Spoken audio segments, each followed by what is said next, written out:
Ingin hidup bebas? Maka bersabarlah di dunia ini dengan aturan Allah, agar kamu bisa hidup bebas sebahagia-bahagianya di dalam surga. Minimal istri di dalam surga dari bidadari itu minimal 2 istri, Pak. Sebagian penduduk surga, bidadari yang Allah berikan untuknya 70 bidadari.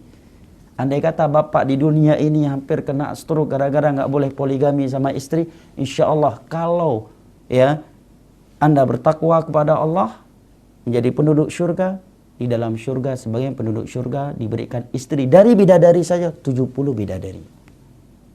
Ya. Minimal 2 bidadari dari surga. Di dalam surga boleh minum khamar. Ya. Yang tidak memusingkan, membuat pusing manusia. Berbagai nikmat tiada batasnya. Setiap apa yang diinginkan oleh nafsu kita Allah berikan, tiada batasnya. Nah, tapi syaratnya harus bersabar dengan aturan Allah di dunia ini. Kita harus bertakwa kepada Allah.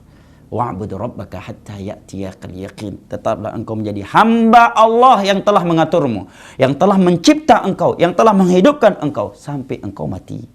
Ittaqillaha haitsuma kunta. Bertakwalah engkau kepada Allah dimanapun engkau berada.